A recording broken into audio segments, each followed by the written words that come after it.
We're out here at my super secret honey hole today talking about baits you need for the early pre-spawn. Stick around.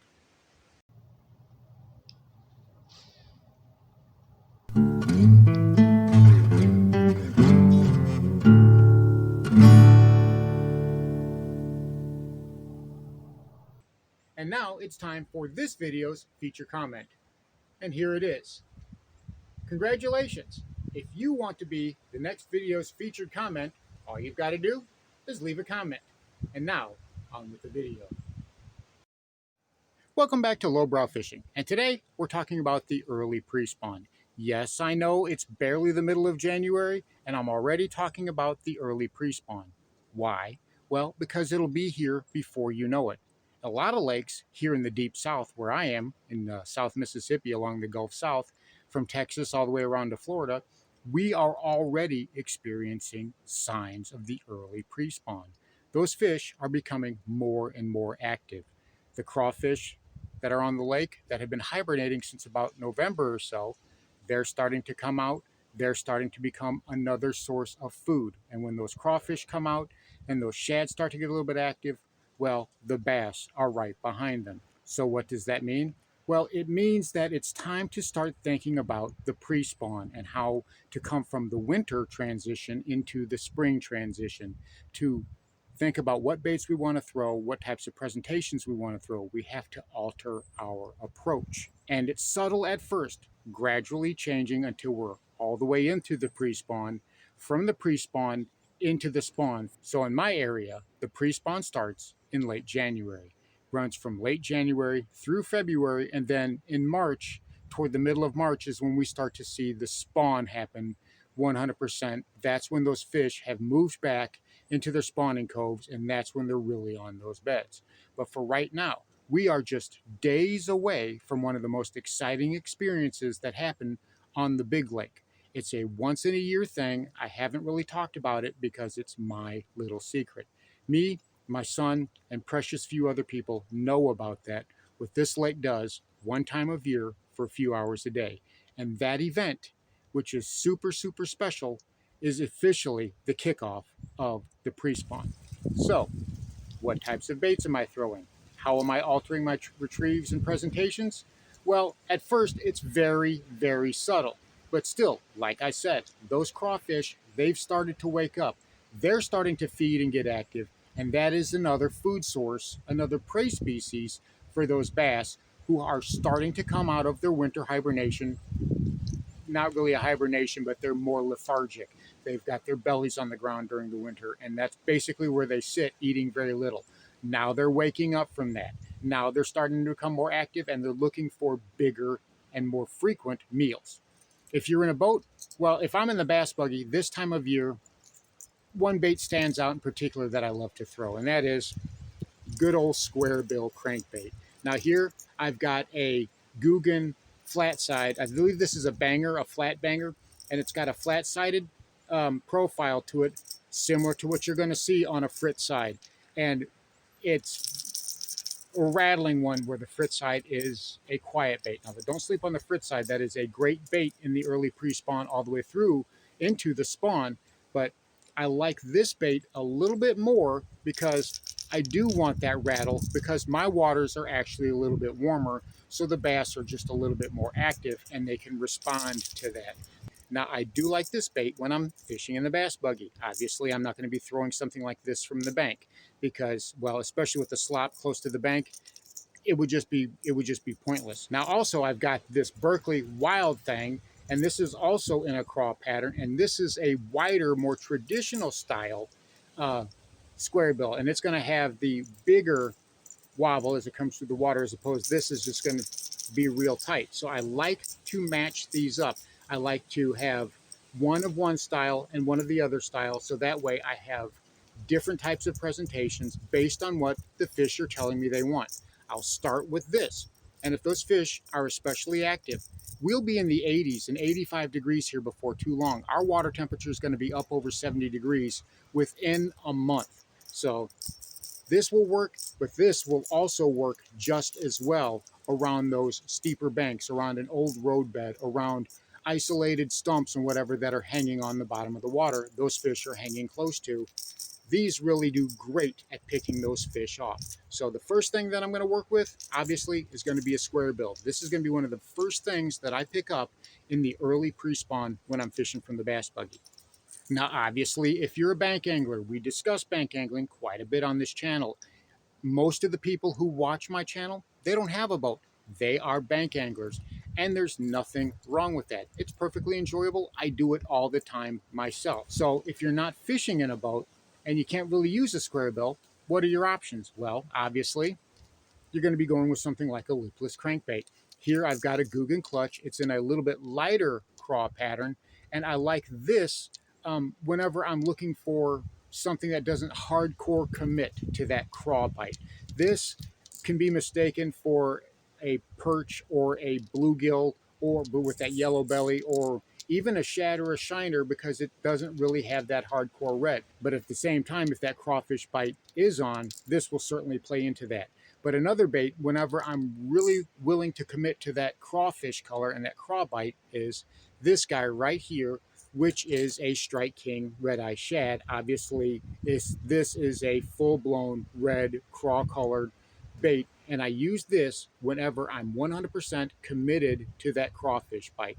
I've totally set the shad and the shiner and the bluegill bite aside, and I know those bass are keying in on the craw, so I'm throwing something like this. But what if those fish are not keying in on the craw yet? What if they're still going after shad and shiner and other types of bait fish? Well, that's when I'm throwing this from the bank. I'll even throw this from the boat. This is a 6th Sense Quake 70. You can see it has a very shad-esque pattern. It's not 100% shad. It could also be a minnow. It could be a shiner. It could be several things, but it works as a great shad type of presentation.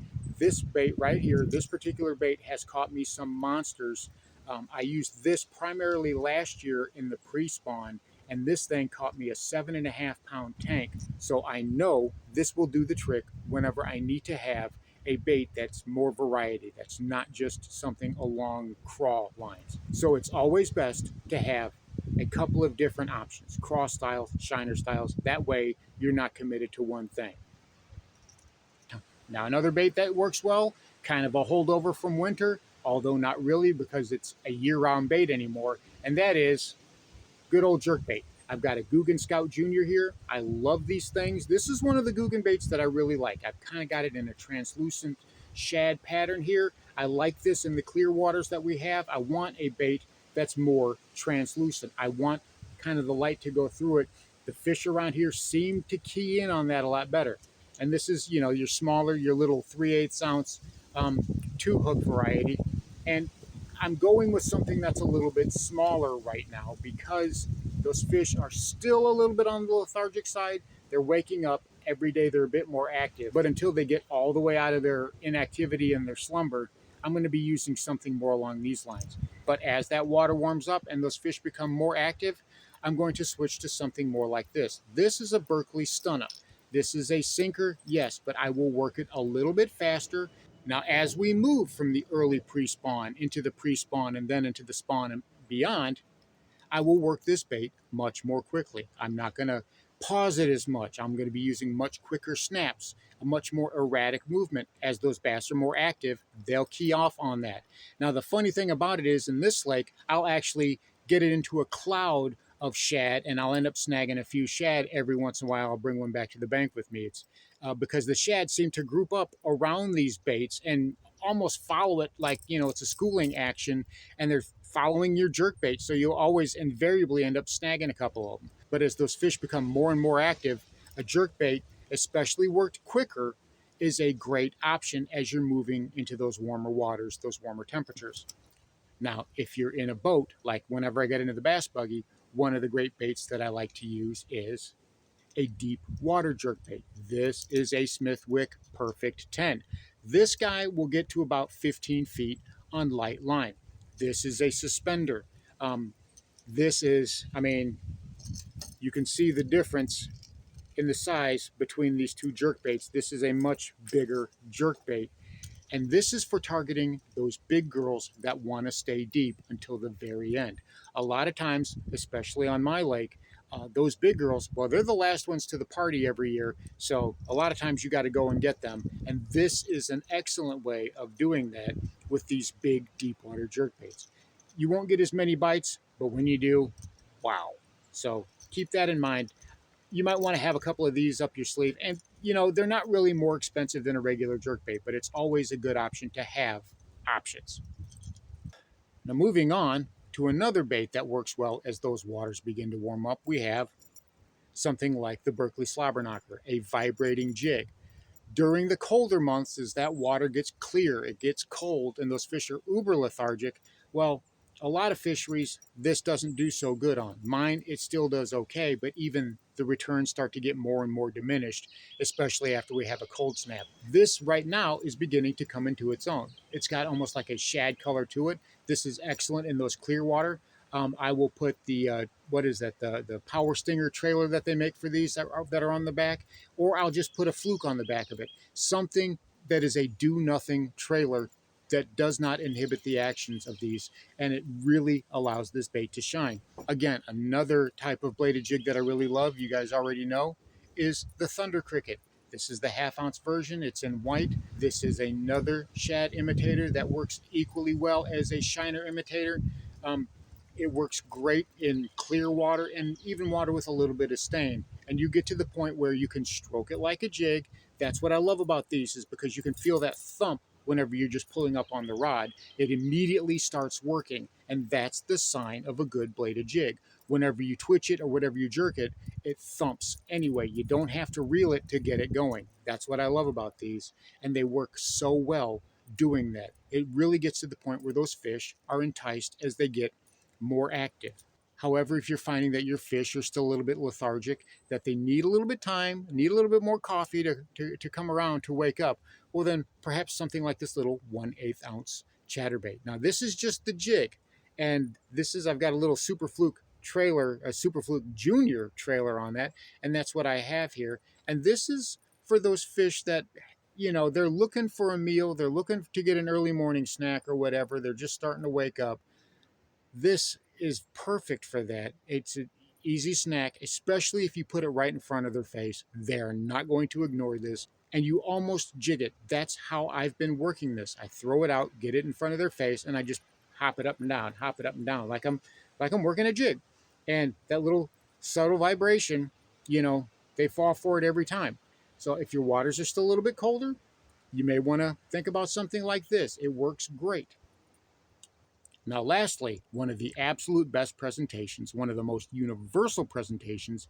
It doesn't matter what part of the country you're on. It doesn't matter if you're up north or down south, east or west, and that is a jig.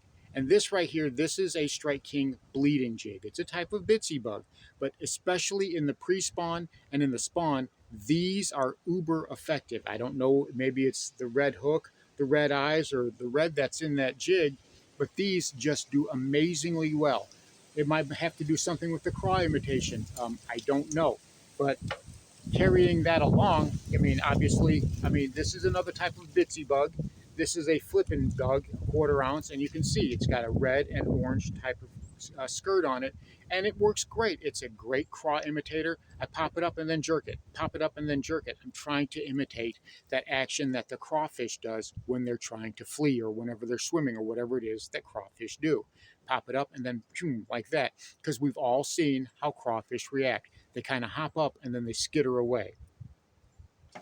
Again, something like this. This is a little bit more subtle. This has got the orange and kind of like a light yellow color in there. You see I've got just a regular Zoom chunk trailer on there. I've dyed some merthiolate on it, and this is what I've been using. I've been keeping it small. I've not had a chance, or I've not had a need to go to those bigger jigs yet. 3/8 ounce, 1/2 ounce, and even bigger. I'm keeping it in the 1/4 ounce range, and I will up until the pre-spawn really gets going. And I have found that working a small jig, a 3/16 or a 1/4 ounce bitsy bug, bitsy flip or whatever, and putting a do nothing trailer on there, you don't want something that's got a lot of flap. You don't want a craw trailer just yet. That water's still a little bit too cold. So I go with something that's got just a little bit of flap to it, and that's something like a chunk style trailer. So And these have been exceptionally effective for me, especially on grass lines, because that's where those fish are hanging out. Finding the places where they're hanging out, where they've spent their winter, well, a lot of times they're there still, they're just becoming more active and more hungry. As they begin to feed up, then they're going to move back to their pockets when they spawn. Again, this can be the ticket for them. So don't sleep on a small jig. They're effective all year, but this is when they're becoming the absolute most effective. So there you have it. A lot of the country is still locked in ice, and it may seem odd to be thinking about the pre-spawn so early. But for a lot of the country, the pre-spawn is literally next week. So it's always good to be prepared for the next phase of fishing. Have the things that you need and have the mentality that you need to go out there and put yourself on fish. Think about what they're doing, the habits that they have, and how they are reacting as they go from early pre-spawn to pre-spawn and then into the spawn. Choose your baits appropriately and fish them appropriately, and I guarantee you'll end up catching a lot more fish than you would otherwise. Thanks for watching Lowbrow Fishing. We'll catch you in the next one.